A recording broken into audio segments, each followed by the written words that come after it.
हाय good evening everyone. Rajasthan question bank पर आपका हार्दिक स्वागत है। आज की जो हमारी क्लास है वो सहकारिता से रिलेटेड है और इसी एक क्लास के अंदर हम जितने भी इससे सहकारिता से प्रीवियस ईयर क्वेश्चन है बने हुए हैं आपके, इसके अलावा जो भी एमसीक्यू जो इंपॉर्टेंट मुझे लगे चाहे वो किसी भी बुक्स के हों, वो सारे हमने एक जगह पाइल अप किए हैं और उनको हम पढ़ लेते हैं। एक क्लास में ये आज कंप्लीट हो जाएगा। देखिएगा, आज का हमारा जो फर्स्ट क्वेश्चन है, सबसे पहले हम जो टॉपिक पढ़ रहे हैं वो है आपका सहकारिता। सहकारिता से रिलेटेड फर्स्ट क्वेश्चन क्या है आज का, कि राजस्थान में सहकारी समिति अधिनियम कब लाए गए। कि राजस्थान में सहकारी समिति अधिनियम कब लाए गए। ऑप्शन दिया गया है 1962, 2000, सन 2000, 1965, सन 2000, 1965, सन 2000 और 1964 और 2001। अब देखिएगा, इससे रिलेटेड आप फैक्ट पढ़ लीजिएगा। सबसे पहले तो राजस्थान में जो सहकारी अधिनियम है, राजस्थान में जो सहकारी अधिनियम है वो कब आया था, वो आया था आपके 1965 के अंदर। तो पहला क्वेश्चन तो आपसे यही पूछा जा सकता है कि राजस्थान में सहकारी अधिनियम आया कब। तो याद रखिएगा, राजस्थान में सहकारी अधिनियम आया 1965 के अंदर, परंतु इसकी जगह फिर एक नया सहकारी अधिनियम आया।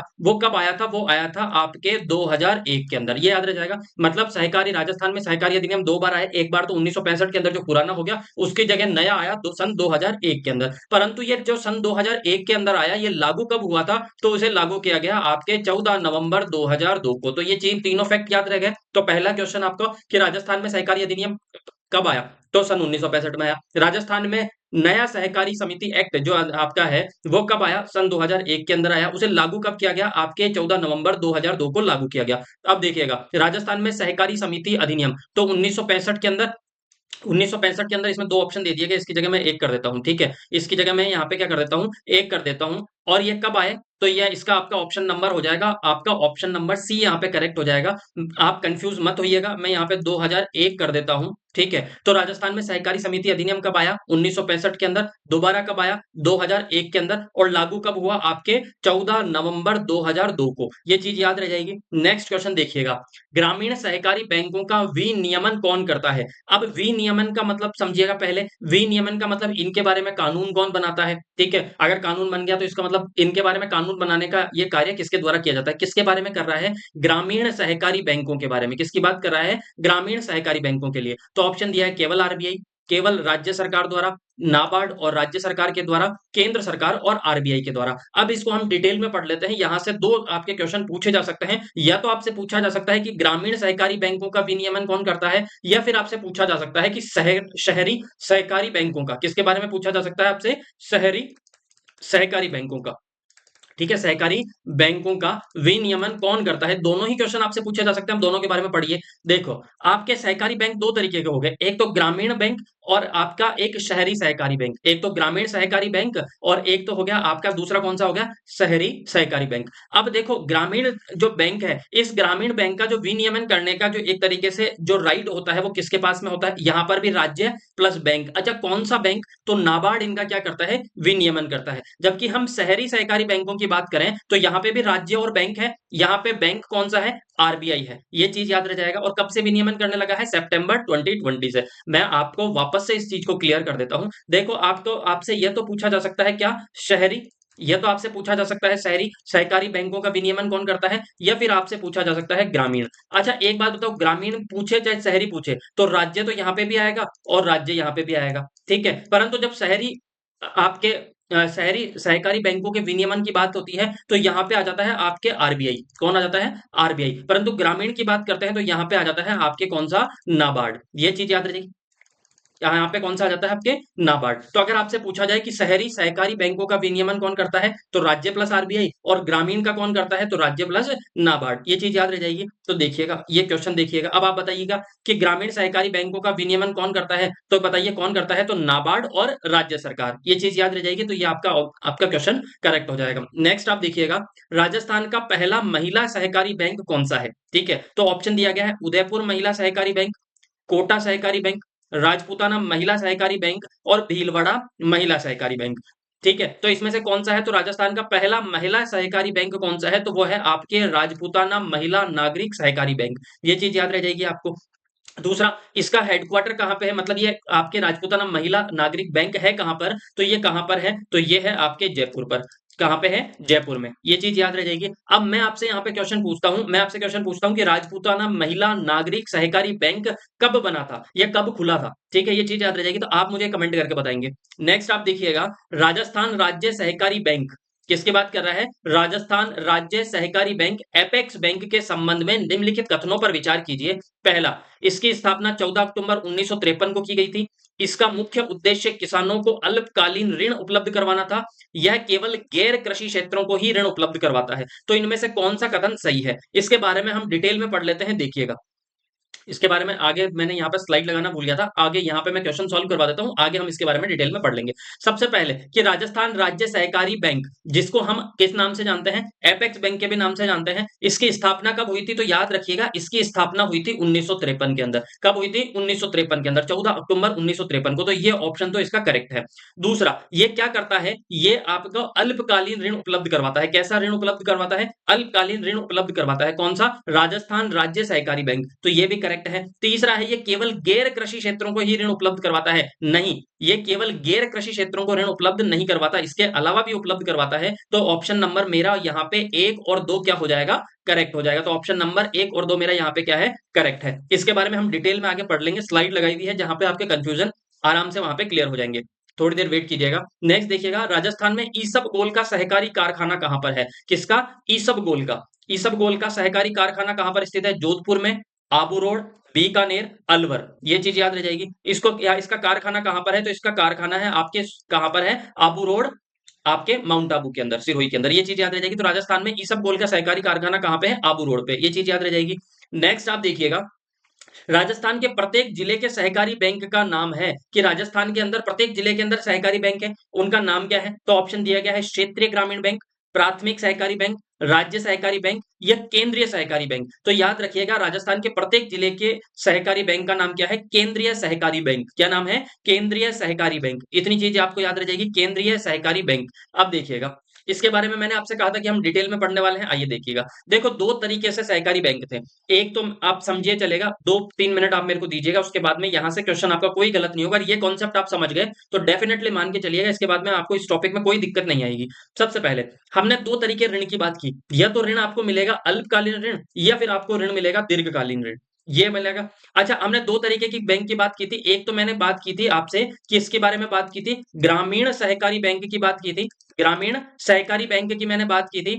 और एक मैंने बात की थी किसकी? आपको शहरी सहकारी बैंक की, शहरी सहकारी बैंक की। ये चीज याद रह जाएगी, शहरी सहकारी बैंक की मैंने बात की थी, ये चीज याद रह जाएगी। अब देखो, ये जो ग्रामीण सहकारी बैंक है, जो ग्रामीण सहकारी बैंक है, ये कैसा ऋण उपलब्ध करवाता है? तो ये ऋण उपलब्ध करवाता है अल्पकालीन। कैसा ऋण उपलब्ध करवाता है? अल्पकालीन ऋण उपलब्ध करवाता है। जबकि शहरी सहकारी बैंक है, ये कैसा ऋण उपलब्ध करवाता है? तो ये ऋण उपलब्ध करवाता है आपको दीर्घकालीन। कैसा? दीर्घकालीन ऋण आपको उपलब्ध करवाता है। ये चीज याद रह जाएगी आपको। देखो, अभी तक हमने नॉर्मल से बात की है कि दो तरीके के, एक तो ग्रामीण सहकारी बैंक और एक शहरी सहकारी बैंक। अच्छा, ग्रामीण सहकारी बैंक है, जो ऋण उपलब्ध करवाता है वो अल्पकालीन करवाता है, जबकि जो शहरी सहकारी बैंक है वो दीर्घकालीन ऋण उपलब्ध करवाता है। ये चीज याद रह जाएगी आपको। अब एक बात बताइए, आप मेरे को, मैं आपसे पूछूं कि यार दुनिया में ऐसे बैंक ज्यादा हैं कि जो शॉर्ट टाइम लोन देते हैं या कम लोन देते हैं, या फिर ऐसे ज्यादा हैं जो बहुत ज्यादा लोन देते हैं? तो आप कहोगे कि सर सिंपल सी बात है, छोटे छोटे लोन देने वाले तो बैंकों की संख्या बड़े लोन देने वाले बैंकों की तुलना में क्या है? आपके ज्यादा है, कि छोटे छोटे लोन देने वाले तो कई मिल जाएंगे भाई। अगर मैं आपसे पूछूं कि अगर आप एक बात बताओ, अगर आपसे आप किसी से 1000 रुपए मांगो तो वो देने वाले लोग ज्यादा मिलेंगे, या फिर आप किसी से 10 लाख रुपए मांगो तो वो देने वाले ज्यादा मिलेंगे? तो आप कहोगे 1000 रुपए वाले। तो सिंपल सी बात है, जो ग्रामीण सहकारी बैंक हैं ये कंपैरेटिवली कितने स्तर पर हैं? कितने स्तर पे हैं? ये है 3 स्तर पर। कितने स्तर पर हैं? 3 स्तर पर। जबकि आपके ये कितने दीर्घकालीन वाले कितने स्तर पे हैं? 2 स्तर पर। ये चीज याद रह जाएगी। कैसे स्तर पर? देखो, एक तो ये है राज्य के लेवल पर, ठीक है, राज्य के लेवल पर ग्रामीण सहकारी बैंक। ये दूसरा है आपके किस लेवल पर?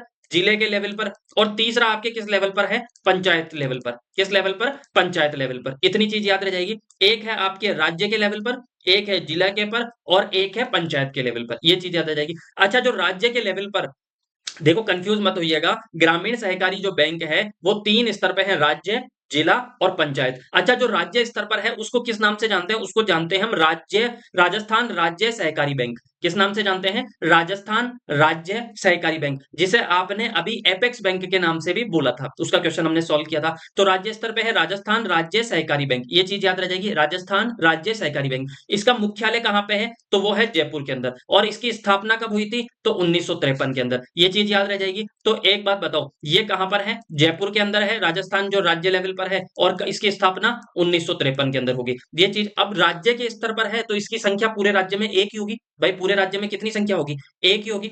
फिर जो जिला स्तर पर है उसे हम जिला स्तर वाले जो बैंक है उसको जो दूसरा नाम है उसका नाम है केंद्रीय सहकारी बैंक।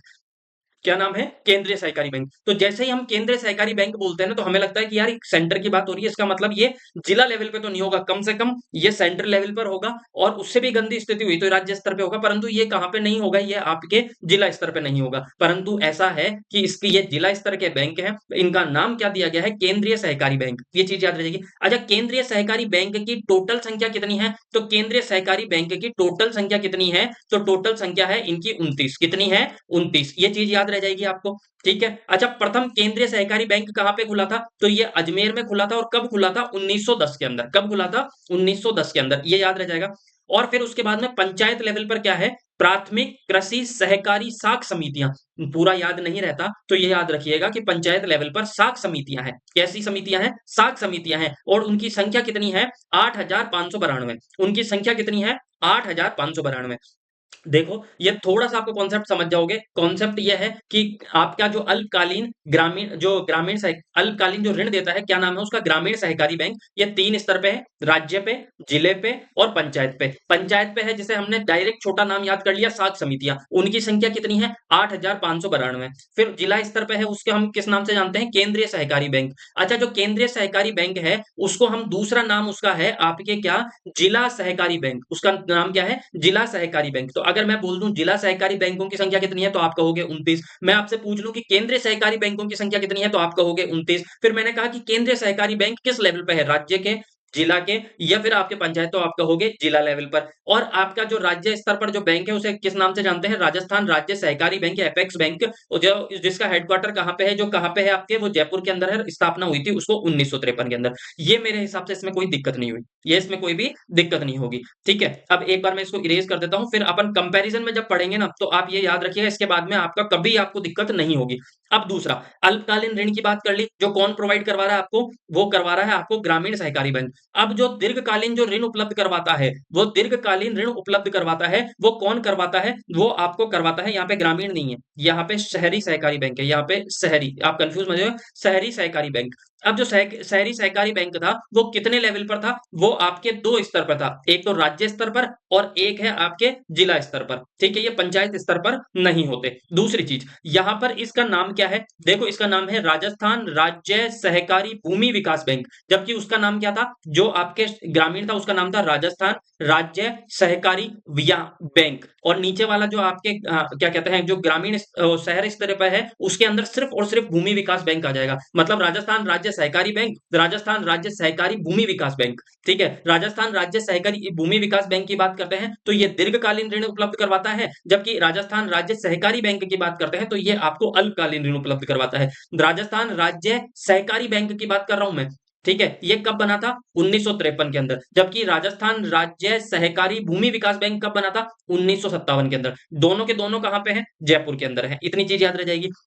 अच्छा, अल्पकालीन ऋण जो उपलब्ध करवाते थे, जो जिला स्तर पे थे, उसे हम केंद्रीय सहकारी बैंक या फिर जिला सहकारी बैंक के नाम से जान रहे थे। यहाँ पे जो जिला स्तर पर है, उसे हम प्राथमिक सहकारी भूमि विकास बैंक के नाम से जानते हैं। किस नाम से जानते हैं? प्राथमिक सहकारी भूमि विकास बैंक। अब दिमाग में आ रहा होगा कि सर हमें बहुत ज्यादा कंफ्यूजन हो रहा है। कोई कंफ्यूजन की जरूरत नहीं है। जहां पे भूमि विकास बैंक की बात हो, जहां पे भूमि विकास बैंक की बात हो, वो आपकी किसकी बात कर रहा है? वो आपके दीर्घकालीन ऋण की बात कर रहा है। वो किसकी बात कर रहा है? वो आपके शहरी सहकारी बैंक की बात कर रहा है। ये चीज याद रह जाएगी। वहां पर जो अगर केंद्रीय सहकारी बैंक, जिसे जिला सहकारी बैंकों की संख्या कितनी थी? 29। जिला स्तर पर जो आपके शहरी, जो आपके प्राथमिक सहकारी भूमि विकास बैंक है, इनकी संख्या कितनी है? इनकी संख्या है 36। तो पहले आप कहोगे कि सर पहले तो जिला आपके 33 थे, इसका मतलब कोई डिस्ट्रिक्ट तो ऐसे होंगे जिनमें इनकी संख्या एक से ज्यादा है। बिल्कुल है। कहां पे? अजमेर, जोधपुर और गंगानगर। कहां पे? आपके अजमेर, जोधपुर और आपके गंगानगर। कहां पे?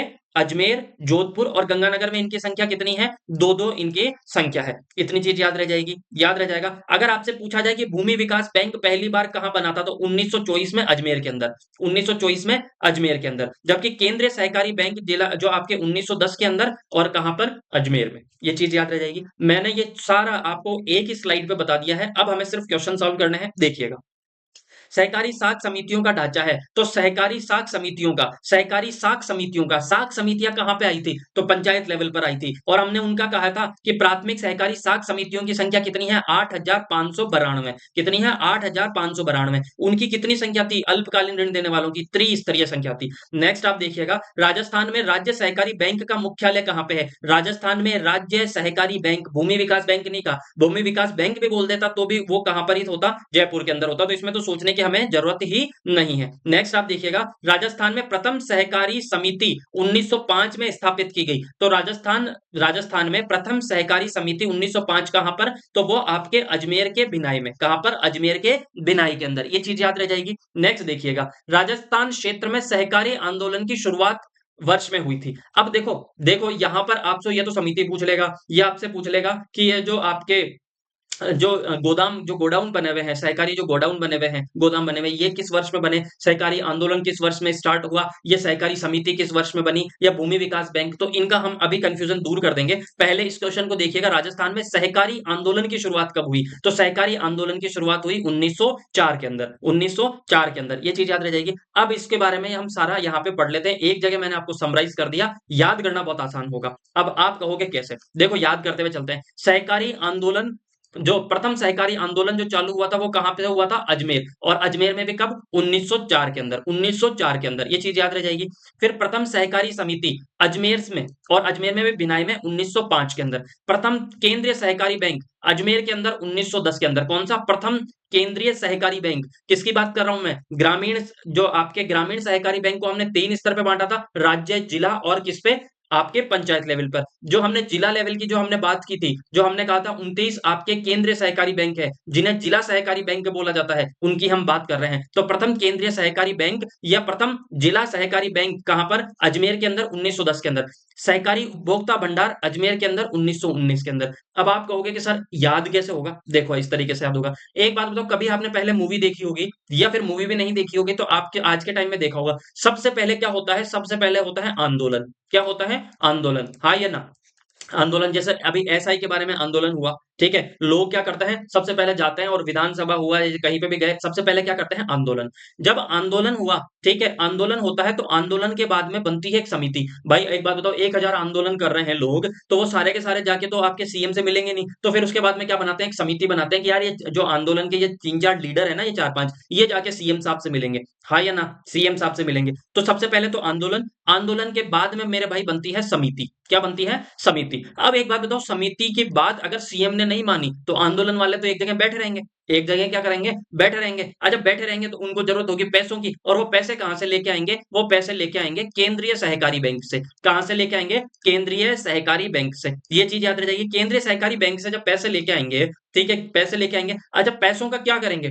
इतने 1000 लोगों का या 10,000 लोगों का खाना अगर चाहिए, तो उनके लिए जो माल मटेरियल चाहिए, वो इनको दुकान पे तो मिलेगा नहीं, क्योंकि एक दुकान पे तो बहुत छोटी पड़ जाएगी। तो ये कहां पे जाएंगे? ये जाएंगे उपभोक्ता भंडार। कहां पे जाएंगे? उपभोक्ता भंडार। कहां पे जाएंगे वो? उपभोक्ता भंडार। ये चीज याद रह जाएगी। इस तरीके से थोड़ा सा आप रिलेट करना। अगर हमने किसकी बात कही? सहकारी आंदोलन। सहकारी आंदोलन, आपका प्रथम सहकारी आंदोलन 1904 के अंदर। अच्छा फिर उसके बाद में प्रथम सहकारी समिति कब बनी? 1905 के अंदर। अच्छा केंद्रीय सहकारी बैंक कब बना? 1910 के अंदर। अच्छा प्रथम आपके जो सहकारी उपभोक्ता भंडार, ये आपके कब बना? 1919 के अंदर। इस तरीके से आप थोड़ा सा रिलेट कर सकते हो। और सारों चारों के चारों कहां पे हैं? चारों के चारों हैं आपके कहां पे? अजमेर के अंदर। ये चीज याद रह जाएगी, याद रह जाएगी। अच्छा राजस्थान में प्रथम भूमि बंधक या भूमि विकास बैंक भी कहां पे था? आपके अजमेर के अंदर। ये चीज याद रह जाएगी। राजस्थान में प्रथम सहकारी बैंक, किसकी बात कर रहे हैं? राजस्थान में प्रथम सहकारी बैंक। देखो प्रथम सहकारी बैंक कहां पे? डीग के अंदर। अब दिमाग में मेरे फिर से क्वेश्चन आता है कि सर प्रथम केंद्रीय सहकारी बैंक तो आप अजमेर में बता रहे थे, यहाँ पे डीग में। देखो प्रथम केंद्रीय सहकारी बैंक अलग है, केंद्रीय सहकारी बैंक की बात कर रहा हूं। प्रथम केंद्रीय सहकारी बैंक की बात करी जाए तो वो कहां पे था? अजमेर 1910 के अंदर। पर राजस्थान में प्रथम सहकारी बैंक कहां पे? डीग के अंदर। प्रथम सहकारी कानून बनाने वाला जिला कहाँ पे कौन सा था? आपके भरतपुर। मेरे हिसाब से थोड़ा बहुत चीजें तो आपको याद रहेगी। आप कहोगे कि सर इसको याद करना है, बिल्कुल याद करना है। आपको मैच द फॉलोइंग में आ जाएंगे, चारों के चारों एक तरफ लिख देंगे और इनके ईयर को ऊपर नीचे कर देंगे, ये चीज याद रहेगी। सबसे पहले आंदोलन, तो आपका सहकारी आंदोलन जो आपके अजमेर से चालू हुआ 1904 के अंदर, फिर समिति बनी 1905 के अंदर, केंद्रीय सहकारी बैंक 1910 के अंदर, उपभोक्ता भंडार 1919 के अंदर, राजस्थान में प्रथम भूमि विकास बैंक आपके अजमेर के अंदर, राजस्थान में प्रथम सहकारी बैंक डीग के अंदर, ठीक है, जो पहले भरतपुर के अंदर आता था, ठीक है, ये चीज याद रहिएगा। और प्रथम सहकारी कानून बनाने वाला जिला कौन सा है? भरतपुर। ये सारे सारे हमने एक जगह देख लिए ईयर। अब देखिएगा, सहकारी शिक्षा एवं प्रबंध के लिए संस्था स्थापित की गई, तो सहकारी शिक्षा एवं प्रबंध के लिए संस्था स्थापित की गई, तो इसके लिए आपके संस्था कहां पे स्थापित की गई? तो सबसे पहले स्थापित की गई जयपुर के अंदर। अच्छा, सहकारी शिक्षा और प्रबंधन से रिलेटेड कौन सी संस्था है? तो उस संस्था का नाम है राइसेम। क्या नाम है? राइसेम। कब बनी? 1994 के अंदर। कब बनी? 1994 के अंदर। ये चीज याद रह जाएगी। इसका मुख्यालय कहां पे, संस्था कहां स्थापित की गई? जयपुर। और जयपुर में भी कहां गई की गई? तो आप याद रखना, आप झालाना डूंगरी जाते हो, वहां पे इसकी संस्था है। ये चीज याद रह जाएगी। नेक्स्ट आप देखिएगा, राजस्थान जनजाति क्षेत्रीय विकास सहकारी संघ की स्थापना की गई। कब की गई? 1976 में। कहां पे की गई? आपके उदयपुर के अंदर। कहां पे की गई? उदयपुर के अंदर। ये चीज याद रह जाएगी, उदयपुर में की गई है। नेक्स्ट देखिएगा, भूमि विकास बैंक किसानों को ऋण उपलब्ध करवाता है। मैंने क्या कहा? भूमि विकास बैंक की बात हुई, इसका मतलब शहरी बैंकों की बात हो रही है। और वो कैसा ऋण उपलब्ध करवाते हैं? वो दीर्घ अवधि के लिए ऋण उपलब्ध करवाते हैं। ये चीज आपको याद रह जाएगी, इसमें कोई दिक्कत नहीं होनी चाहिए। अच्छा, एक बात बताओ, राजस्थान राज्य भूमि विकास बैंक, ठीक है, ये आपके किस लेवल पे था? आपके राज्य स्तर पर। और आपके जिला लेवल पर थे, उनके अंदर भूमि विकास बैंक आएगा और उनकी संख्या कितनी है? 36। जबकि केंद्रीय सहकारी बैंकों की संख्या कितनी है? 29। अच्छा, ये कहां पर? तो आपके मेरे को कमेंट करके आपको बताओगे, मैंने इनकी संख्या 36 बताई थी, कौन से ऐसे डिस्ट्रिक्ट है, कौन से ऐसे डिस्ट्रिक्ट है जहां पे इनकी संख्या एक से ज्यादा है? कहां पे है एक से ज्यादा? मैं भूल गया, आप मेरे को कमेंट करके बताओगे, ये चीज याद रह जाएगी। नेक्स्ट आप देखिएगा, भूमि विकास बैंक किसानों को ऋण उपलब्ध करवाता है। कैसे ऋण उपलब्ध करवाता है? तो वो करवाता है दीर्घ अवधि के लिए। नेक्स्ट, ये हमने सारे पढ़ लिए इसके बारे में, ठीक है। इसके बारे में हमने ये भी पढ़ लिया था, कौन सा? एक तो आपके अजमेर, एक आपके गंगानगर और एक आपके जोधपुर। कौन सा? हाँ या ना? ठीक है। अच्छा, कैसे याद करोगे? तो देखो, अगर ज्यादा बैंक बनवाने हैं, किसी डिस्ट्रिक्ट को ज्यादा, अगर किसी से, भाई अगर मैंने कहा कि जैसे आपके अजमेर है, गंगानगर है और आपके जोधपुर है, इनको चाहिए कि यार हमारे यहाँ पर जो आपके प्राथमिक सहकारी भूमि विकास बैंक है, ये दो दो ज्यादा बने, तो इनको सरकार की क्या करनी पड़ेगी? सरकार के सामने एजी करना पड़ेगा। जो भी बोलेगा कि एजी सुनते हो, तो सरकार को सुनाने के लिए इनको क्या करनी पड़ेगी? जी हजूरी करनी पड़ेगी, एजी करनी पड़ेगी, एजे करने पड़ेंगे, हाँ या ना? ये चीज याद रह जाएगी। तो अजमेर, गंगानगर, जोधपुर में इनकी कितनी संख्या है? दो दो संख्या। कमेंट तो फिर भी आपको करना है। नेक्स्ट आप देखिएगा, राजस्थान राज्य भूमि विकास बैंक का प्रधान कार्यालय कहां पर है? तो आप कहोगे प्रधान कार्यालय कहां पे है? जयपुर के अंदर। नेक्स्ट देखिएगा, अच्छा चलो मैं आपसे एक क्वेश्चन पूछता हूं, वो भी आप मेरे को कमेंट करके आपको ये बताएगा। अगर आपसे ये पूछ लिया जाए, एपेक्स बैंक कब बना था? पहली चीज तो आप मेरे को ये बताइएगा, एपेक्स बैंक मैंने किसको बताया था। दूसरी, आप मेरे को बताइएगा कमेंट करके कि ये जो राजस्थान सहकारी भूमि विकास बैंक है, जो राज्य लेवल पर है, राज्य लेवल पे, ये किस ईयर में बना था? दोनों की ईयर आप मेरे को बताइएगा। कृषि एवं ग्रामीण विकास के संस्थागत वित्त की व्यवस्था की समीक्षा के लिए शिव रमण की अध्यक्षता में बनी समिति का प्रतिवेदन जाना जाता है, किसके बारे में जाना जाता है? ये जाना जाता है कैफ्री कार्ड रिपोर्ट से। अच्छा, कैफरी कार्ड रिपोर्ट से, अब मैं एक बात बताऊं आपको, कैफरी कार्ड रिपोर्ट, आप तो ये मानना कि पंचायत समिति पर जो ऋण उपलब्ध होता है, जो पैसे जो ऋण मिलता है, ये बहुउद्देश्य योजनाओं के लिए मिलता है, उनको आसान करने के लिए ये कैफरी कार्ड रिपोर्ट से रिलेटेड है। देखो, सिर्फ आप तो इतना याद रखना कि शिव रमण समिति की जो अध्यक्षता में जो प्रतिवेदन जाना जाता है, ये किसके लिए जाना जाता है? शिव रमण, ठीक है, याद रह जाएगा। अच्छा, अगर आप कैसे याद करोगे? शिव रमण का मतलब, एक शिव की अगर आपको क्या करते हो, रमण करते हो या रमाते हो या उनकी पूजा करते हो, तो आपको क्या नहीं जरूरत है? आपको कोई भी फिक्र करने की जरूरत नहीं है। कैसी जरूरत नहीं है? फिक्र करने की जरूरत नहीं। तो क्या फिक्र, इस तरीके से आप रिलेट कर सकते हो कैफरी कार्ड रिपोर्ट से। तो अगर शिव रमण समिति किससे रिलेटेड है? फिक्र से संबंधित है। इतनी चीज याद रखिएगा। नेक्स्ट देखिएगा, राजस्थान राज्य डेयरी विकास निगम की स्थापना की गई। कब की गई? 1970, 75, 80 और आपके 85 तो कब की गई वो 1975 के अंदर, ये चीज याद रह जाएगी। अब हम आरसीडीएफ की बात करते हैं, किसकी बात करते हैं हम, आपके राजस्थान। अच्छा एक बात बताओ, इसकी स्थापना 1975 में की गई थी, फिर 1977 में की गई। 1977 में इसका नाम बदला गया था, पहले इसका नाम था आपके डेयरी विकास राजस्थान डेयरी विकास निगम, और उसके बाद में इसका नाम कर दिया गया आपके आरसीडीएफ। इतनी चीज याद रह जाएगी। अच्छा दुग्ध सहकारी, टोटल दुग्ध सहकारी समितियां इनकी टोटल कितनी है राजस्थान में, तो 19,054। कितनी है, 19,054। ठीक है, ये चीज याद रह जाएगा। 75 भी आए तो भी सही है, और 77 आए तो भी सही है, और दोनों आगे तो आपको क्या मिल जाएगा, एक बोनस अंक मिल जाएगा, इसमें कोई दिक्कत नहीं है। नेक्स्ट आप देखिएगा, यहीं पे मैं आपको बता देता हूँ, थोड़ा थोड़ा याद करते चलेगा। एक तो राजस्थान राज्य भूमि विकास बैंक कब बना, 1957 के अंदर। राजस्थान राज्य भूमि विकास बैंक 1957 के अंदर। और राजफेड पूछ लिया जाए 1957 के अंदर, अगर राजफेड पूछ लिया जाए 1957। राजस्थान राज्य भंडारण निगम ये कब बना था, 1957 के अंदर। तो हमने तीन याद करे, राजफेड। अच्छा एक बात बताओ, राजफेड को कैसे याद करोगे, एक बात बताओ, राजफेड, अगर राजफेड, अगर आपको राज मतलब राजस्थान और फेड से ऐसे याद कर लोगे फीडिंग, तो एक बात बताओ, अगर सरकारी आपकी जिम्मेदारी ले ले, सरकारी आपकी जिम्मेदारी ले ले कि जीवन भर मत कमाओ, हम आपको हर महीने के महीने पैसे देंगे, महीने के महीने पैसे देंगे, तो आप तो क्या कर दोगे, आप तो क्या कर दोगे, भंडारा चालू कर दोगे आज ही, कि है किसके नाम पे, भगवान के नाम पे भंडारा चालू कर दोगे। तो ये याद रखोगे, राजफेड मतलब राजस्थान ने आपको क्या कर दिया, फीडिंग चालू करवा दी, तो आपने भंडारा चालू कर दिया। क्यों चालू कर दिया, तो राजफेड किसने चालू करवाई, राजफेड, और भंडारा ये दोनों ही क्या कर देंगे, 1957 के अंदर बने।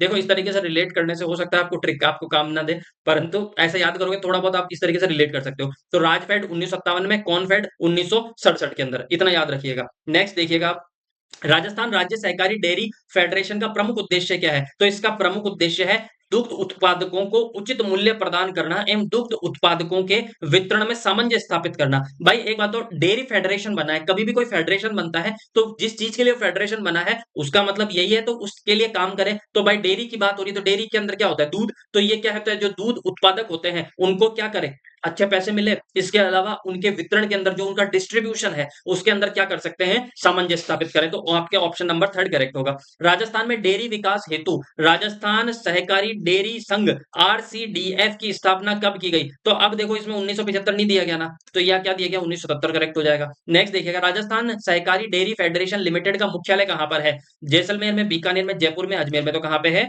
जयपुर के अंदर, याद रह जाएगा।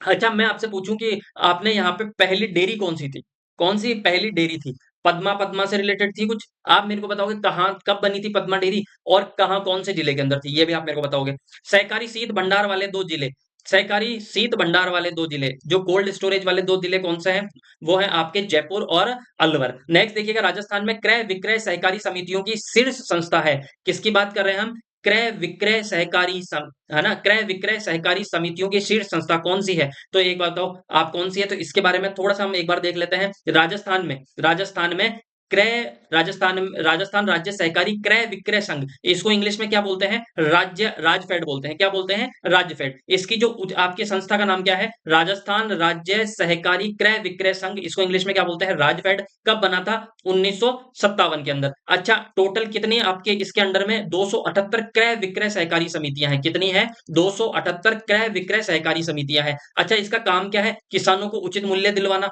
इसका क्या काम क्या है, एमएसपी पे खरीद करना, और इसका क्या है, क्रय विक्रय समितियां बनाना। ये चीज याद रह जाएगा। अब क्वेश्चन पढ़िएगा, राजस्थान में क्रय विक्रय सहकारी समितियों की शीर्ष संस्था कौन सी है, राजफेड है, कौन सी है, राजफेड है। अच्छा राजफेड है तो इसको क्या बोलेंगे, राजस्थान राज्य सहकारी क्रय विक्रय संघ, ऑप्शन नंबर फोर्थ मेरा करेक्ट होगा। नेक्स्ट देखिएगा, राजस्थान राज्य सहकारी विपणन संघ राजफेड का मुख्य कार्य क्या है, इसका मुख्य कार्य क्या है, किसानों को उचित कीमत पर अधिक उपज देने वाली किस्मों के बीजों, उर्वरकों और कीटनाशकों को उपलब्ध करवाना, किसानों को वित्तीय सहायता उपलब्ध करवाना, भूमि के बदले किसानों को अल्पकालीन या मध्यकालीन ऋण उपलब्ध करवाना, या भूमि को अनुदान और ब्याज मुक्त ऋण उपलब्ध करवाना। तो इसका काम क्या है कि किसानों को उचित कीमत पर अधिक उपज देने वाली किस्मों के बीजों, उर्वरकों, कीटनाशकों को क्या करना, कीटनाशकों को उपलब्ध करवाना। नेक्स्ट आप देखिएगा, राजस्थान में राजपूताना महिला नागरिक सहकारी बैंक ने जिस शहर एवं तिथि से कार्य प्रारंभ किया था, तो अभी हमने पहले बात की थी राजपूताना महिला नागरिक सहकारी बैंक,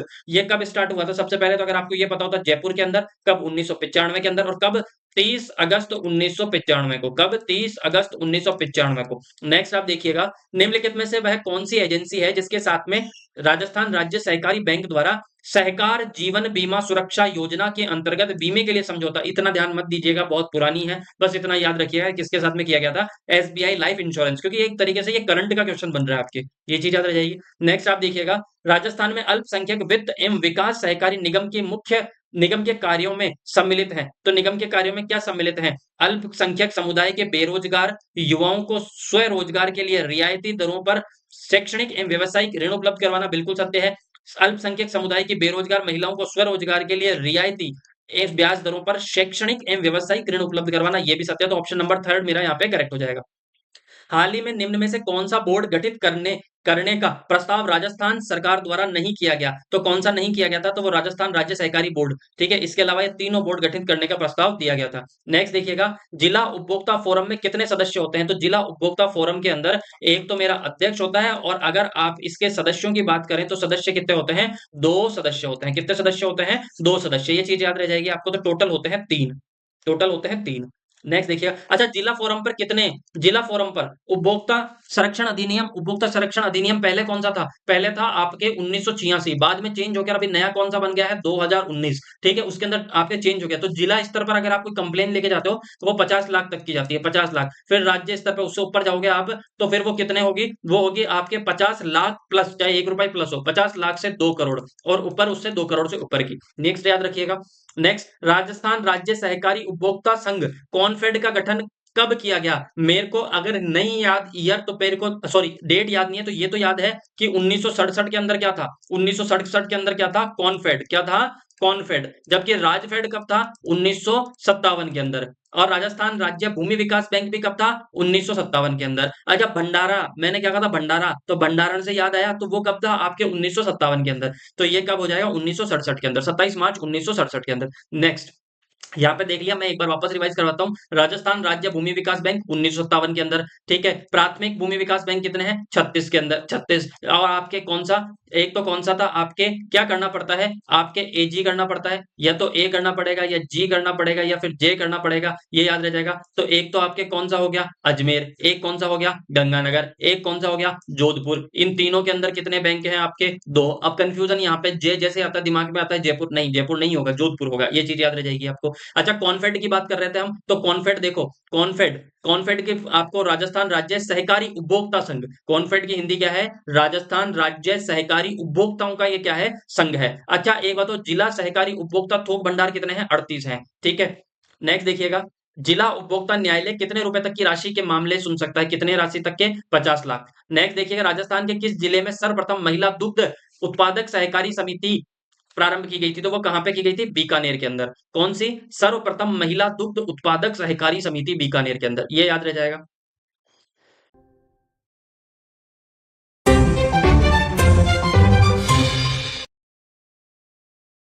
हाय good evening everyone, Rajasthan question bank पर आपका हार्दिक स्वागत है। आज की जो हमारी क्लास है वो निर्धनता एवं बेरोजगारी से रिलेटेड एक टॉपिक आपके दिया गया है, जो आपके राजस्थान ज्योग्राफी, वर्ल्ड ज्योग्राफी और इसके अलावा पर्यावरण पारिस्थितिकी है, वहां पे ये टॉपिक दिया गया था, ठीक है। वहां से ये टॉपिक दिया गया था, हालांकि ये राजस्थान अर्थव्यवस्था का टॉपिक है। क्या है टॉपिक का नाम? जो आज का हम टॉपिक स्टार्ट करने वाला है उसका नाम है आपके निर्धनता एवं बेरोजगारी। इससे ज्यादा क्वेश्चंस आपके नहीं पूछे गए हैं, फिर भी जितनी इंफॉर्मेशन मैं कलेक्ट कर सकता था वो हमने कलेक्ट की है। आइए स्टार्ट करते हैं, देखिएगा आज की क्लास। आज का हमारा जो फर्स्ट क्वेश्चन है उससे पहले हम कुछ आंकड़े याद कर लेते हैं, जिससे कि क्लास के स्टार्टिंग में ये चीजें बहुत अच्छे से याद आपको रह जाएगी। देखो बेरोजगारी से रिलेटेड कुछ आंकड़े हैं, वो आंकड़े आप देख लीजिएगा। सबसे पहले कि राजस्थान में कार्यशील जनसंख्या आपसे पूछ लिया जाए कि राजस्थान के अंदर कार्यशील जनसंख्या जो ऑलरेडी किसी काम में क्या है? इन्वॉल्व है। तो अगर आपसे पूछ लिया जाए कि राजस्थान के अंदर कार्यशील जनसंख्या कितनी है, तो आप कह दोगे 43.6। कितनी? 43.6। ये चीज आप सबको समझ में आती होगी कि हर चीज अपने आप में क्या है? 100%। अच्छा एक बात बताओ, 100 में से जब मैंने कहा कि 100% में से 43% कार्यशील है, तो अकार्यशील जनसंख्या कितनी है? तो आप कहोगे कि 100 में से माइनस कर देंगे, मतलब 56.4 हमारे क्या है? राजस्थान के अंदर अकार्यशील जनसंख्या। 2 आंकड़े तो याद रह गए। एक आंकड़ा अगर आप याद कर लोगे तो दूसरा आंकड़ा अपने आप आपको याद रह जाता है, 100 में से माइनस कर दोगे आप, ये चीज याद रह जाएगी। तो आपसे पूछ लिया जाए कि राजस्थान में कार्यशील जनसंख्या कितनी है? 43.6। अकार्यशील जनसंख्या कितनी है? तो आप कह दोगे 56.4। ये याद रह जाएगा। ये हम किसके अनुसार बता रहे हैं? ये हम जनगणना 2011 के अनुसार ये आंकड़े देख रहे हैं। अच्छा, 2011-12 के अनुसार देखा जाए तो राजस्थान में बेरोजगारी की दर कितनी है? कि राजस्थान के अंदर अनएम्प्लॉयमेंट रेट कितनी है? तो बेरोजगारी की दर है 1.2%। कितनी है? 1.2%। अब 1.2% में से भी अगर आपसे पूछ लिया जाए कि ग्रामीण बेरोजगारी कितनी है और आपके शहरी बेरोजगारी कितनी है, तो ग्रामीण बेरोजगारी है 0.7% और शहरी बेरोजगारी है आपके 3.1%। ये चीज याद रह जाएगा। यहां से कई बार आपसे स्टेटमेंट के क्वेश्चन भी आपसे पूछे जा सकते हैं, जैसे 4 स्टेटमेंट दे दिए जाएंगे, इनमें से कौन सा है। तो अगर आपको आंकड़ा ना देकर आपसे ये भी पूछा जा सकता है कि राजस्थान के अंदर, आप समझिएगा, राजस्थान के अंदर शहरी बेरोजगारी दर ग्रामीण बेरोजगारी दर से ज्यादा है। ठीक है, या फिर आपको दूसरा घुमा के पूछ लिया जाए कि राजस्थान के अंदर आपके जो ग्रामीण बेरोजगारी दर है वो शहरी बेरोजगारी दर से कम है। तो इस तरीके से आपसे स्टेटमेंट में भी क्वेश्चन पूछे जा सकते हैं। तो ये दो आंकड़े याद रह जाएंगे आपके, कि आपके शहरी बेरोजगारी 3.1, ग्रामीण बेरोजगारी 0.7। अगर आपसे पूछ लिया जाए राजस्थान में बेरोजगारी दर कितनी है, तो टोटल ना तो शहरी पूछा है ना आपसे क्या पूछा है, ग्रामीण पूछा है, ओवरऑल पूछा है, तो 1.2%। ये याद रह जाएगा। इसके अलावा कार्यशील जनसंख्या आपके 43.6 और अकार्यशील जनसंख्या 56.4। ये चीज याद रह जाएगा। अच्छा, बेरोजगारी की गणना किसके द्वारा की जाती है? तो बेरोजगारी की गणना की जाती है एनएसओ। अच्छा, एनएसओ की फुल फॉर्म क्या है? तो नेशनल स्टैटिस्टिकल ऑर्गेनाइजेशन। अच्छा, ये एनएसओ एनएसओ बना कब था? का डायरेक्ट क्वेश्चन पूछ लिया जाए कि एनएसओ कब बना था, कि 2019 के अंदर बना था। 2019 में भी कब बना था? तो ये बना था आपके मई के अंदर। कब बना था? मई के अंदर। अच्छा, मई के अंदर भी कब बना था? तो ये बना था आपके 23 मई 2019 को। ये सारी चीजें याद रह जाएगी। अब स्टार्ट करते हैं हम क्वेश्चन। देखो, किसके द्वारा गरीबी को सर्वोत्तम तरीके से परिभाषित किया जा सकता है? एक बात बताओ, किस तरीके से? तो ऑप्शन 4 दिया गया है आपको, कौन कौन से? एक तो दिया गया है कृषि की उत्पादकता, एक बेरोजगारी, एक पोषणिक आवश्यकताएं और आय में असमानता। तो देखो, गरीबी को आप हर तरीके से, ये चारों तरीके, इन तरीके से आप गरीबी को बता सकते हो। पर इनमें सर्वोत्तम जो तरीका है वो कौन सा है? आपके पोषणिक आवश्यकताएं। एक मानो कि एक व्यक्ति पूरे दिन के अंदर अपना पेट भी नहीं भर पा रहा, तो उसे आप क्या कह दोगे कि ये क्या है? गरीब है। मतलब उसकी पोषणिक आवश्यकताएं पूरी नहीं हो पा रही। जैसे अगर मैंने बात कहा कि अगर आपसे पूछा जाए कि आपके गांव ग्रामीण के अंदर, मतलब गांव के अंदर अगर कोई व्यक्ति, मतलब हर व्यक्ति या प्रत्येक व्यक्ति यदि प्रतिदिन 2400 कैलोरी, ठीक है, उपभोग नहीं कर रहा, 2400 कैलोरी का क्या नहीं कर पा रहा, उपभोग नहीं कर पा रहा, तो उसे हम क्या कहते हैं? गरीब है। और अगर शहर की बात करें तो कितनी है? आपके 2100 कैलोरी पर डे है। क्या है ये? पर डे की बात की जा रही है यहाँ पे। 2100 कैलोरी, 2100 कैलोरी पर डे। ठीक है, ये चीज याद रह जाएगी। ये बहुत पुराना क्वेश्चन है, 1995 में पूछा गया। देखो नेक्स्ट, इसके बाद में सी रंगराजन विशेष दल की रिपोर्ट 2014 के अनुसार 2011-12 में राजस्थान की कुल जनसंख्या में लगभग कितने व्यक्ति निर्धन आंके गए? किसमें, किसकी रिपोर्ट थी? श्री आपके आपके रंगराजन की विशेषज्ञ दल की रिपोर्ट थी। तो 2014 के अनुसार, ठीक है, 2014 के वर्ष 2011-12 में राजस्थान की कुल जनसंख्या के कितने व्यक्ति? तो राजस्थान के उस समय आपके 1.51 करोड़। देखो मैं वापस बता देता हूं, जो सी रंगराजन कमेटी बनी 2011-12 के अंदर थी, जिसकी रिपोर्ट 2014 के अंदर आई, तो 2014 के अंदर रिपोर्ट आई, तो हम यही तो कहेंगे ना कि सी रंगराजन जो इनका विशेषज्ञ दल था जिसने 2014 के अंदर रिपोर्ट दी, 2011-12 के आंकड़ों के अनुसार राजस्थान की टोटल जनसंख्या का कितना? आपके 1.51 करोड़, सॉरी 1.51 करोड़। ठीक है, ये चीज रहेगा, मतलब 1 करोड़ 51 लाख। ये चीज आपको याद रह जाएगी। नेक्स्ट आप देखिएगा, ये सी रंगराजन की रिपोर्ट है, इसको हम अच्छे तरीके से डिटेल में पढ़ लेते हैं। कल को कुछ भी क्वेश्चन अगर आपसे पूछ लिया जाए तो हमारे क्या हो जाएंगे? आंसर सही होंगे। सबसे पहले तो ये जो सी रंगराजन है, ये जो सी रंगराजन है, इन्होंने ये जो गरीबी रेखा का निर्धारण किया, भाई हमने सी रंगराजन ने रिपोर्ट बनाई, पर रिपोर्ट का कोई ना कोई बेस तो होता है। तो किस बेसिस के आधार पर इन्होंने गरीबी की रिपोर्ट बनाई? तो ये बनाई थी इन्होंने किस पे? एमएमआरपी। किस पे?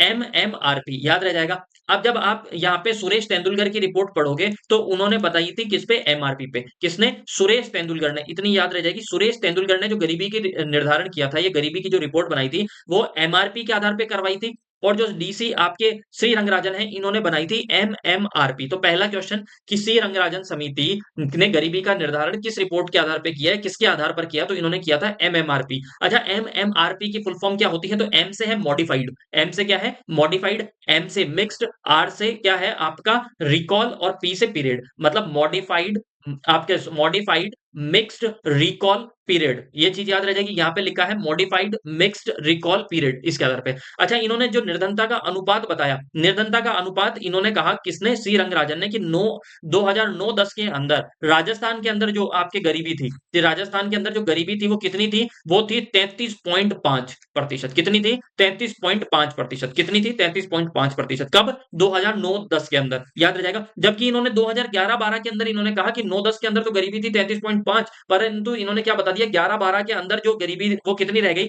वो रह गई आपके 21.7। 21.7।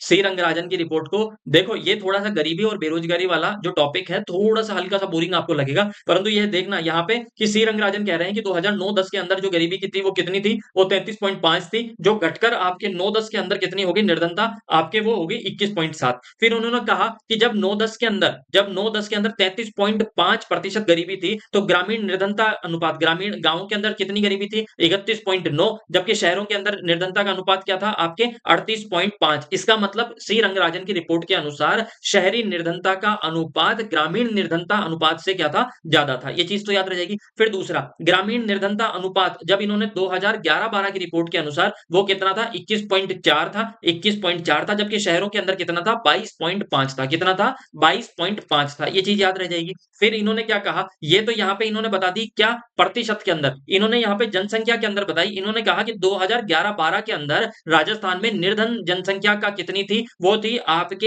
151.5 लाख। कितनी थी? 151.5 लाख। 151.5 लाख। इन्होंने कहा कि आपने कह दिया कि राजस्थान के अंदर 151.5 लाख, मतलब 1 करोड़, 1 करोड़ 51 लाख गरीब थे, तो आपके गांव के अंदर कितने गरीब थे, तो 112, और शहरों के अंदर कितने थे, 39.5।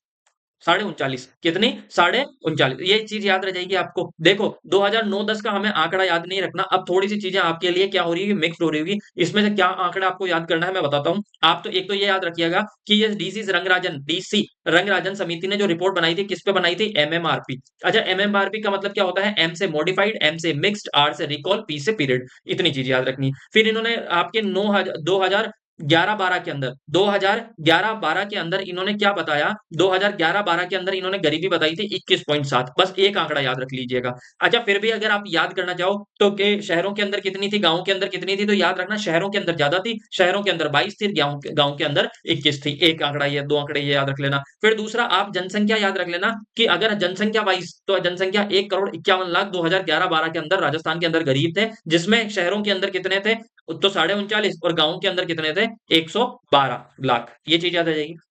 नेक्स्ट आप देखिएगा, तेंदुलकर अनुमान 2009 के अनुसार 2004-5 में भारतीय जनसंख्या का लगभग कितने प्रतिशत गरीबी रेखा के नीचे जीवन व्यतीत कर रहा था। तो इन्होंने बताया कि तेंदुलकर अनुमान, जो तेंदुलकर रिपोर्ट के अनुसार 2004-5 के अंदर भारत की जो टोटल जनसंख्या थी, उसका लगभग कितना प्रतिशत गरीबी रेखा के नीचे था, तो वो कितना था, 37.2। 37.2। फिर नेक्स्ट नेक्स्ट देखिएगा, योजना आयोग ने हाल ही में गरीबी अनुमानों को 2011-12 के लिए अद्यतन किया है। इन अनुमानों के अनुसार राजस्थान में गरीबी रेखा से नीचे जीवन व्यतीत करने वाली जनसंख्या का प्रतिशत है। जनसंख्या कितनी है, तो देखो इसको हम देख लेते हैं। यहाँ पे सबसे पहले ये रिपोर्ट देखो, आप थोड़ा सा ब्लर आपको दिखाई दे रहा होगा। देखो, ये रिपोर्ट किसके द्वारा आई थी, योजना आयोग। अब योजना आयोग का नाम बदलकर क्या कर दिया गया है, नीति आयोग। अच्छा, योजना आयोग बोल दिया जाए चाहे नीति आयोग बोल दिया जाए, ये गरीबी रेखा का निर्धारण किस आधार पर करते हैं, तो ये गरीबी रेखा का जो निर्धारण किया जाता है, ये करते हैं आपके कैलोरी के आधार पर। कैलोरी के आधार पर मतलब भोजन के आधार पर, कि पर डे एक व्यक्ति कितना उसको कैलोरी खाने के रूप में, या कैलोरी ऊर्जा के रूप में उसे मिल रही है। भाई, खाना खाने के बाद भी ये एनर्जी में तो कन्वर्ट होता है। फिर इन्होंने क्या बताया, योजना आयोग के अनुसार, योजना आयोग ने कहा कि राजस्थान के अंदर 2011-12 के अंदर जो गरीबी थी वो कितनी थी, 14.7%। कितनी थी, 14.7%, या 15% के लगभग। ये चीज याद रह जाएगी। जबकि ग्रामीण और शहरी याद करना चाहो तो आप कर लेना 25 और 13। ठीक है, याद रह जाएगा 25 और 13। जबकि 2017-18 की रिपोर्ट के अंदर अनुसार 22.8, जबकि गांवों के अंदर 29, और शहरों के अंदर आपके निर्धनता की दर कितनी थी, 9। थोड़े से आंकड़े आपको याद करने पड़ेंगे। अब आप कहोगे इसमें से क्या याद करना है, इसमें से दो तीन चीजें याद कर लो। कि योजना आयोग, अगर आपसे पूछ लिया जाए कि भारत के अंदर भारत के अंदर नीति आयोग या फिर आपके नीति आयोग के अनुसार राजस्थान के अंदर 2011-12 के अंदर निर्धनता की दर कितनी थी? किसके अनुसार? नीति आयोग, या नीति आयोग की जगह योजना आयोग दे दे तो कितनी थी? 14.7 थी। अच्छा, ये नीति आयोग हो चाहे आपके कौन सा हो, आपके चाहे योजना आयोग हो, ठीक है, योजना आयोग हो, ये किस आधार पर गरीबी का निर्धारण करते हैं? तो कैलोरी के आधार पर, ठीक है। अच्छा, यहाँ पे आपके जो नीति आयोग है इनके अनुसार यहाँ पे कौन सी निर्धनता है? तो निरपेक्ष निर्धनता क्या है ना, निरपेक्ष निर्धनता। नेक्स्ट देखिएगा आपका, यहाँ पे इसका ये कौन सा हो जाएगा? लगभग 15% के आसपास। नेक्स्ट देखिएगा आप, निम्न में से कौन गरीबी के आकलन से संबंधित नहीं है? कौन सी आपकी जो समिति है? तो J K Mehta, V M Dandekar, D T D T Lakdawala, B S Minhas. तो याद रखिएगा, जेके मेहता समिति है, ये आपके गरीबी के आकलन से संबंधित नहीं है। अब गरीबी के आकलन से संबंधित कौन कौन सी समितियां, वो सारी हम देख लेते हैं। देखिएगा, ये आपके निर्धनता मापन हेतु योजना आयोग, ठीक है। अब किसके द्वारा? नीति आयोग के द्वारा गठित समितियां। एक तो कौन सी है? डॉक्टर वाई के अलग समिति। क्या नाम है? डॉक्टर वाई के अलग, डॉक्टर वाई के अलग समिति। अच्छा, डॉक्टर वाई के अलग समिति 1977 के अंदर। फिर उसके बाद में आपके कौन सी? डीटी लक्कड़वाला। क्या नाम था? डीटी लक आपके लक्कड़वाला, डीटी लक्कड़वाला, ठीक है। डीटी लक्कड़वाला कब? तो 1989 के अंदर। ये चीज याद रह जाएगी। प्रोफेसर तेंदुलकर समिति, प्रोफेसर तेंदुलकर समिति ये कब? 2005 के अंदर। ये चीज याद रह जाएगी। अच्छा, रंगराजन समिति, तो रंगराजन समिति कब बनी थी? तो रंगराजन समिति थी 2011-12 के अंदर। तो रंगराजन समिति 2011-12 के अंदर, ठीक है। प्रोफेसर तेंदुलकर समिति 2005 के अंदर। डीटी लक्कड़वाला समिति आपके 1889 के अंदर। वाई के अलग समिति 1977 के अंदर। इसके अलावा आपके मिन्हास समिति, वीएम दांडेकर समिति, ये सब किससे रिलेटेड है? आपके किससे रिलेटेड? गरीबी से। जबकि भगवती समिति, कौन सी समिति? भगवती समिति। भगवती समिति किससे रिलेटेड है? तो भगवती समिति आपके रिलेटेड है किससे? वो है आपके बेरोजगारी से रिलेटेड। किससे रिलेटेड? बेरोजगारी से। ये चीज याद रह जाएगी, ये बेरोजगारी से रिलेटेड है। तो यहाँ पे देखिएगा हमने कर दिया, ठीक। नेक्स्ट देखिएगा, निम्न में से कौन सी समिति गरीबी से संबंधित नहीं है? रंगराजन समिति अभी हमने पढ़ा कब? 2011-12 के अंदर। यही पढ़ा था ना, 2011-12, ठीक है। इसके अलावा लक्कड़वाला समिति पढ़ी थी हमने, ठीक है। तेंदुलकर समिति पढ़ी थी। आर स्वामीनाथन समिति, ये इसमें से सही नहीं है। आर स्वामीनाथन समिति किससे रिलेटेड थी? ये कृषि से रिलेटेड समिति थी। नेक्स्ट आप देखिएगा, लक्कड़वाला फॉर्मूला संबंधित है भाई। लक्कड़वाला जो समिति है, लक्कड़वाला, ये देखिएगा यहाँ पे आपके लक्कड़वाला, ये देखो डीटी लक्कड़वाला कब? 1989। किससे रिलेटेड है? ये रिलेटेड है आपके गरीबी से। बेरोजगारी से रिलेटेड कौन सी है? भगवती समिति, ठीक है। आपके लक्कड़वाला फॉर्मूला संबंधित है किससे? गरीबी रेखा से। नेक्स्ट देखिएगा, राजस्थान में रोजगार सृजन हेतु पिछली 3 वार्षिक योजनाओं में बल दिया गया। तो पिछली 3 वार्षिक योजनाओं में किस पे? कौशल विकास पे बल दिया गया था। नेक्स्ट, पश्चिमी राजस्थान में गरीबी उन्मूलन एम पावर को किसकी सहायता से क्रियान्वित किया जा रहा है? तो पश्चिमी राजस्थान में गरीबी उन्मूलन को किसकी सहायता से? आईएफएडी, किसके द्वारा? IFAD, international fund for agriculture development के द्वारा क्या किया जा रहा है? आपके क्रियान्वित किया जा रहा है। नेक्स्ट, ग्रामीण शहरी क्षेत्रों में के लिए पीएलएफएस, क्या? पीएफएलएस 2020-21 के अनुसार सभी आयु समूह के लिए प्रत्येक राज्य केंद्र शासित के प्रदेश के लिए सामान्य स्थिति के अनुसार राजस्थान राज्य की बेरोजगारी दर क्या थी? तो कितनी थी? तो वो थी 4.8। नेक्स्ट आप देखिएगा, तेंदुलकर के अनुमानों के अनुसार 2011-12 में राजस्थान में गरीबी से नीचे जनसंख्या का प्रतिशत था। अब यहाँ पे ऑप्शन दे दिए गए 22.1, 8.3, 16.1, 4.3। इससे पहले हम तेंदुलकर समिति देख लेते हैं। ये सारी रिपोर्ट आप तेंदुलकर समिति की एक बार याद कर लीजिएगा। पर ये देखिएगा, राजस्थान में जो निर्धनता गरीबी का अनुपात तेंदुलकर समिति के अनुसार कितना था? 14.7, ठीक है, 14.7। तो हम इसको याद कर लेते हैं। देखो, इससे पहले हमने रंगराजन समिति पढ़ी। मैं यहाँ पे आपको देखो कंपैरिजन से 3-4 चीजें याद करवा देता हूँ, एक क्वेश्चन आपके सही हो जाएगा। कौन सा? एक तो रंगराजन, कौन सा? रंगराजन समिति। कौन सी समिति? रंगराजन समिति। और एक कौन सी है? सुरेश डी तेंदुलकर। कौन सी है? सुरेश डी तेंदुलकर। अच्छा, रंगराजन समिति और तेंदुलकर समिति देखिए। रंगराजन समिति ने जो ये निर्धनता की जो आपके गणना की थी, या निर्धनता की रिपोर्ट किस पे बनाई थी? एमएमआरपी। जबकि सुरेश तेंदुलकर ने किस पे बनाई थी? आपके एमआरपी। अच्छा, एमआरपी का मतलब क्या होता है? Mixed recall period. और इन्होंने किस पे? एमएमआरपी का मतलब क्या हो गया?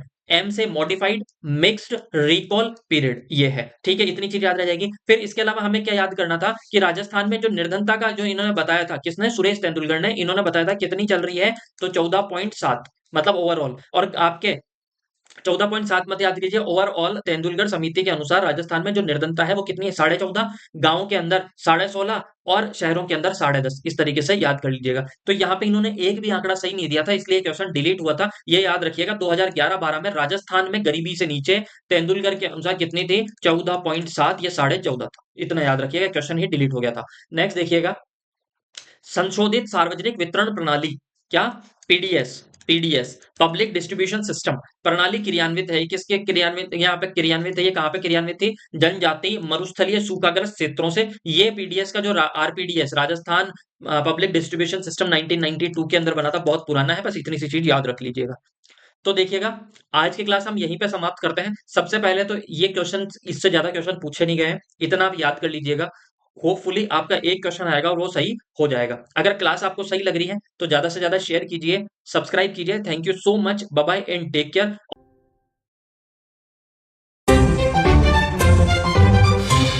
हाय, good evening everyone. Rajasthan question bank पर आपका हार्दिक स्वागत है। आज की जो हमारी क्लास है वो राजस्थान अर्थव्यवस्था से रिलेटेड है। और राजस्थान अर्थव्यवस्था के अंदर जो आपके वीडियो के अंदर दिया गया है, उसमें से एक तो आपके हस्तकला, हस्तकला, ये हस्तकला आपके आर्ट एंड कल्चर का भी पार्ट है और इसका भी पार्ट है। ये एक तो ये वाला टॉपिक कंप्लीट नहीं करवाया गया। और एक आपके पंचायती राज, एक कौन सा? आपके पंचायती राज, पंचायती राज। और एक जो टॉपिक है वो राजस्थान में जो आदिवासी हैं, ठीक है, आदिवासी जनजाति से रिलेटेड, उनकी अर्थव्यवस्था से रिलेटेड, ये 3 टॉपिक आपके कंप्लीट नहीं करवाए गए थे। इसके अलावा सारे टॉपिक आपके कंप्लीट करवाए गए हैं।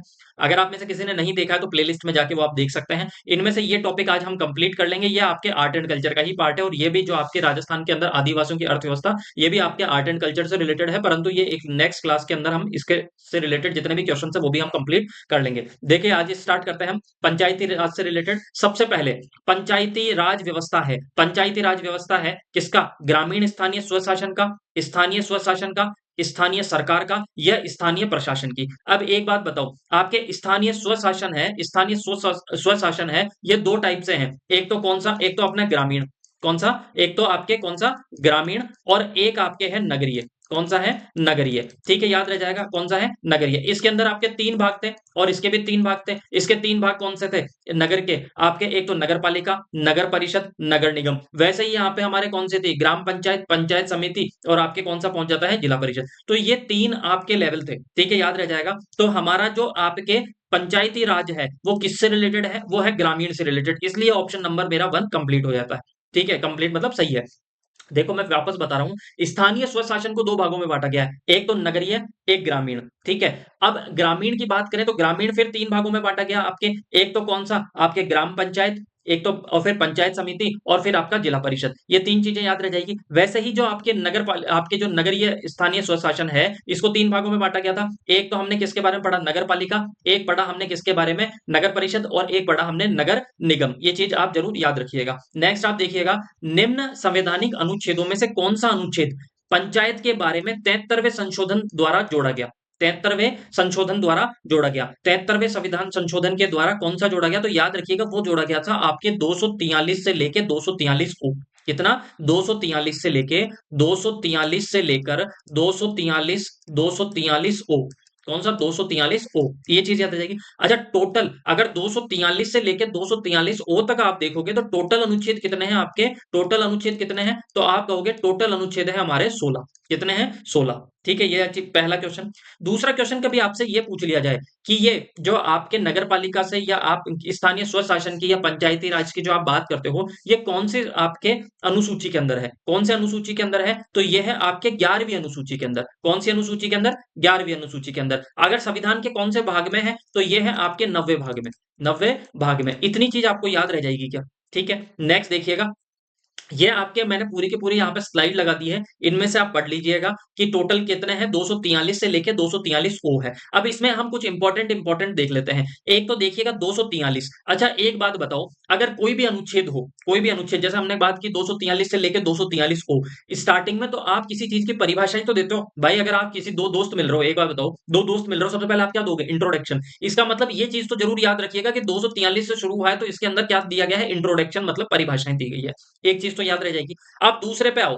अच्छा परिभाषा, फिर एक बात बताओ, जब दो दोस्त मिले आपने एक दूसरे का इंट्रोडक्शन दिया तो उसके बाद में आप नाम ही तो बताओगे। वैसे ही यहाँ पे 243 के ए के अंदर, 243 के ए के अंदर आपने क्या बताया, नाम, और नाम क्या बताया कि हम किसकी बात कर रहे हैं, हम बात कर रहे हैं ग्राम सभा की। किसकी बात कर रहे हैं, ग्राम सभा की। ये याद रह जाएगा। फिर आपके दिमाग में आएगा कि यार ग्राम सभा, तो ये ग्राम सभा भाग किसका है, ग्राम सभा भाग किसका है, तो आप कहोगे ये पंचायतों से रिलेटेड है, तो पंचायतों का गठन, तो पंचायतों का गठन बताया गया है 243 के बी के अंदर। 243 के बी के अंदर किसकी बात की गई है, गठन की बात की गई है। ये चीज याद रह जाएगी। अच्छा सी से संरचना, 243 का ऐसा याद करो, 243 के सी से संरचना, सी से संरचना, 243 के अंदर आपके किसकी बात की गई है, परिभाषाओं की। अच्छा 243 के ए के अंदर ग्राम सभा की बात की गई है, बी के अंदर गठन की बात की गई है। इतनी चीज याद रह जाएगी। अब देखो 243 का डी, कुछ इंपॉर्टेंट याद करवा रहा हूं, कुछ इंपॉर्टेंट याद करवा रहा हूं। 243 का डी, 243 का डी। अब एक बात बताओ, जैसे मानो सपोज आप आर्मी की भर्ती के अंदर गए, किस में गए,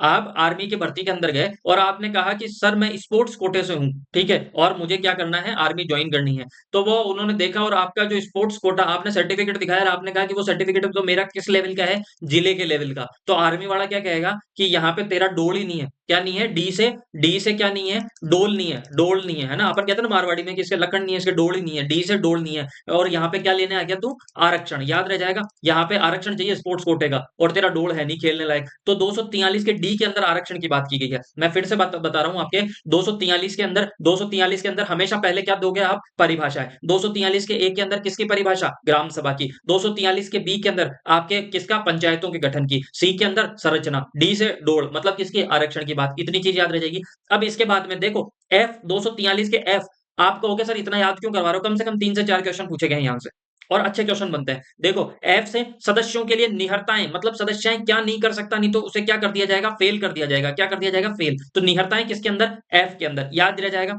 एफ के अंदर। देखो अब यहां से क्वेश्चन पूछा गया था 243 का आई, 243 का आई, 243 का आई। एक बात बताओ, आई का मतलब क्या होता है, मैं, और मैं का मतलब इस तरीके से देख लीजिए, हिंदी में अपन बोलते हैं मैं मतलब अहम। और इंसान के पास में अहम कब आ जाता है, जब उसके पास में क्या आ जाता है, पैसे। पैसे का मतलब वित्त। अगर वित्त से रिलेटेड बात होगी तो किसके अंदर आएगा, आई के अंदर। आई का मतलब मैं, और आदमी के अंदर अहंकार कब आ जाता है, जब उसके पास में क्या आ जाता है, पैसे। तो अहम की बात होगी, ये चीज याद रह जाएगी। अच्छा निर्वाचन की, निर्वाचन की बात किसके अंदर की गई है, 243 का के। बस इतना ही याद करेंगे, बाकी आप याद कर लीजिएगा। अभी मैं आपको 1 मिनट के अंदर वापस से रिवाइज करवा देता हूँ। के अंदर निर्वाचन की बात, आई पैसे आ जाता है, अहम आ जाता है 243 के अंदर आई। अच्छा डी के अंदर उसका डोल ही नहीं है, क्या लेने आगे, आरक्षण, उसका डोल नहीं है, ये चीज याद रहेगा। सी के अंदर संरचना, बी के अंदर गठन, पंचायतों का गठन, और ए के अंदर ग्राम सभा। ये इतनी चीजें आपको याद रह जाएगी। और एफ के अंदर निहरताएं, इतनी चीजें आप याद कर लीजिएगा। अब देखिएगा नेक्स्ट आप, भारत के संविधान में निम्नलिखित में से कौन सा संशोधन पंचायती राज व्यवस्था को संवैधानिक दर्जा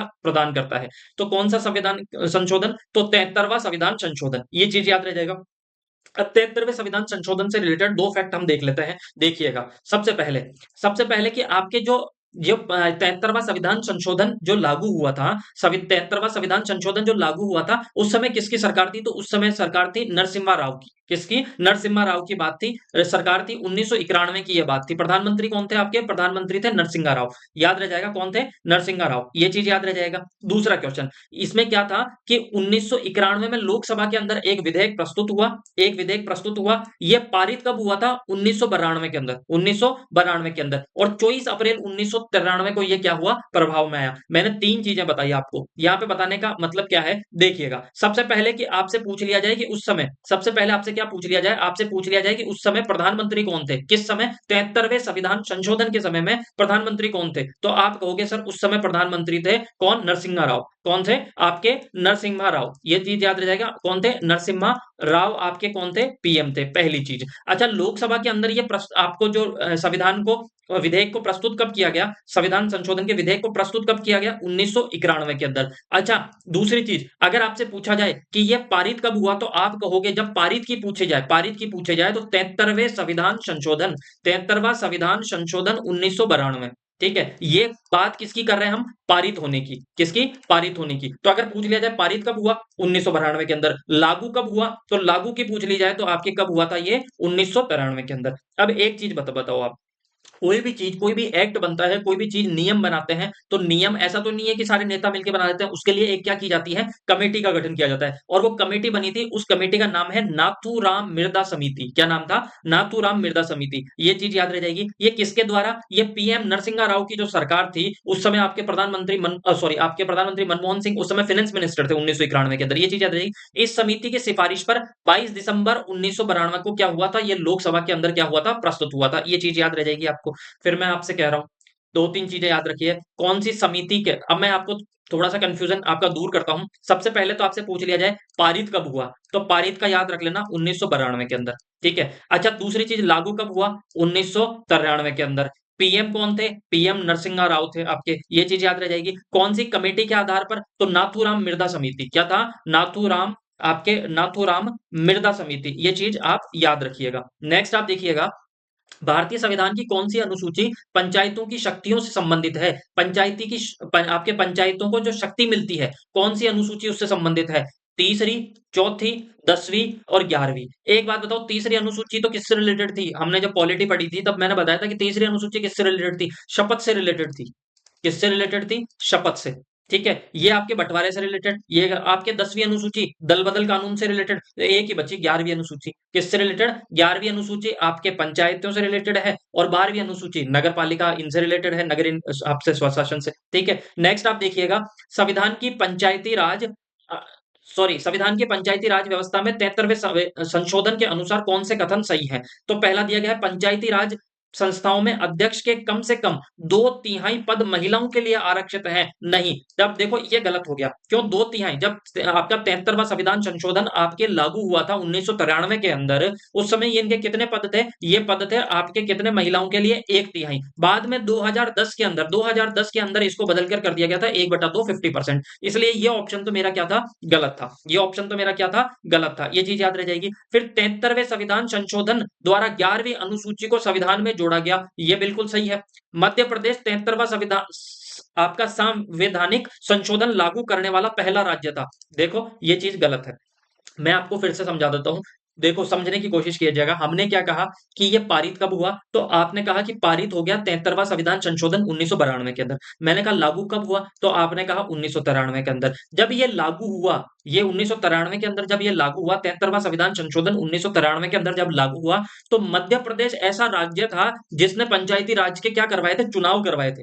क्या करवाए थे? चुनाव करवाए थे। ठीक है, चुनाव करवाए थे, लागू नहीं किया था। लागू तो ये पूरे भारत में हो गया था। लागू तो ये पूरे भारत के अंदर हो गया था। तो यहाँ पे उन्होंने क्या करवाया था, लागू नहीं किया था, वहां पे इन्होंने इलेक्शन करवाए थे। तो इस, है ना। और 73वां संविधान संशोधन अधिनियम 24 अप्रैल 1994 से लागू हुआ। 73वां संविधान संशोधन अधिनियम 24 अप्रैल 1900 आपके 94 से लागू हुआ। तो याद रखिएगा, इसमें से आपका ऑप्शन नंबर 1 और ऑप्शन नंबर 3 यहाँ पे क्या थे, गलत थे। इसलिए इस क्वेश्चन को ही क्या कर दिया गया था, डिलीट कर दिया गया था। ये आपके किसके अंदर पूछा गया था, एक ग्राम सेवक के अंदर पूछा गया था, जो वीडियो की एग्जाम हुई थी 2000 आपके 22 के अंदर, उसके अंदर, है ना, मेंस का।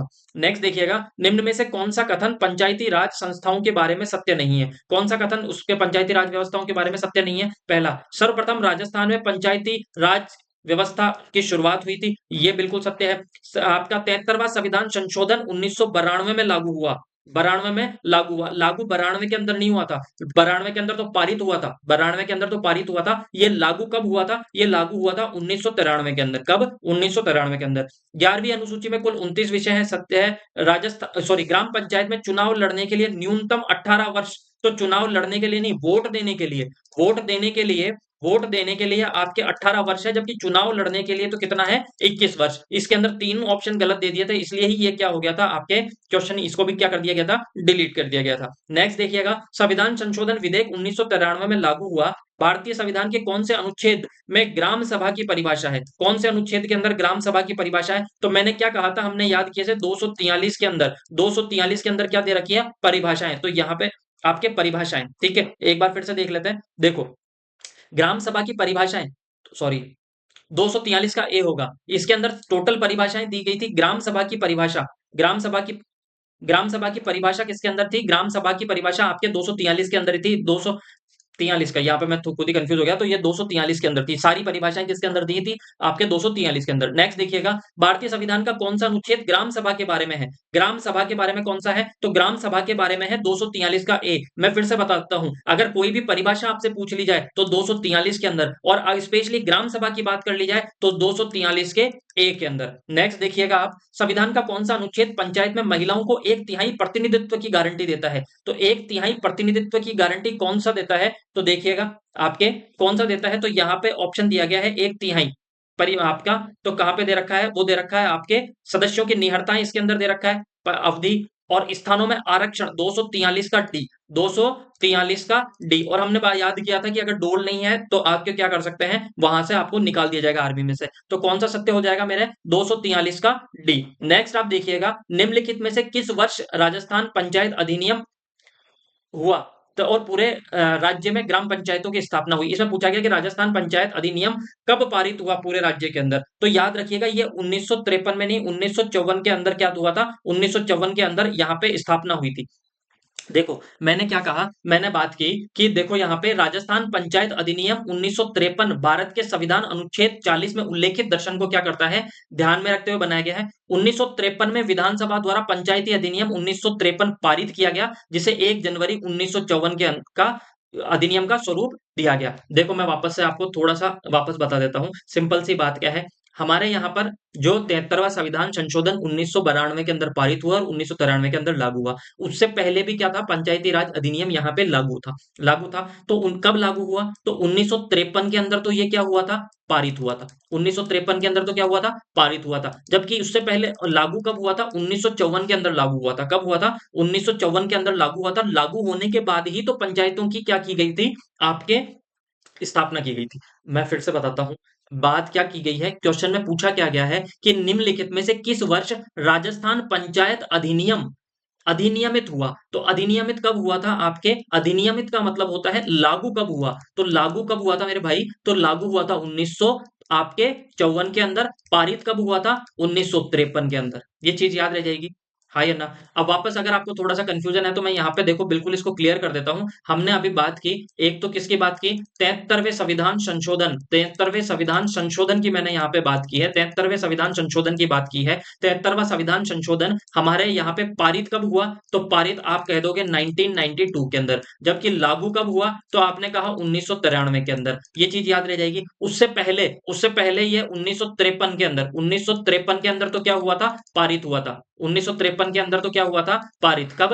1953 के अंदर, 1953 में पारित हुआ था। जबकि 1954 के अंदर ये क्या हुआ था, लागू हुआ था। तो जब लागू होगा तभी तो आपको क्या करोगे, आप पंचायतों की स्थापना करोगे, ग्राम पंचायतों की। 1954। नेक्स्ट देखिएगा, राजस्थान में पंचायती राज के संदर्भ में निम्नलिखित कथनों में से सही विकल्प का चुनाव करें। देखो, जोधपुर, भरतपुर, जयपुर, सिरोही, उदयपुर, करौली रियासतों में पंचायत कानून बनाए। बिल्कुल सही है कि इन्होंने क्या किया था कि आपके आजादी से पहले, चाहे जोधपुर हो, चाहे भरतपुर हो, चाहे करौली हो, चाहे उदयपुर हो, चाहे सिरोही हो, चाहे जयपुर हो, इन्होंने क्या किए थे, आपके पंचायतों पर कानून बनाए थे। बिल्कुल सही है ऑप्शन नंबर। बीकानेर राज्य का अपना ग्राम पंचायत अधिनियम बहुत पहले 1928 में था। 1928 में, बिल्कुल, बीकानेर ने ही सबसे पहले बनाया था। तो ये भी क्या हो गया मेरे, सत्य है। ऑप्शन नंबर सेकंड में मेरा यहाँ पे करेक्ट है। ठीक है। नेक्स्ट, 1949 में राजस्थान पंचायत अधिनियम बनाया गया और पूरे राज्य में ग्राम पंचायतों की स्थापना की गई। तो ये गलत है। तो ये कब बनाया गया था, आपके 1953 के अंदर तो पारित हुआ था और 1954 के अंदर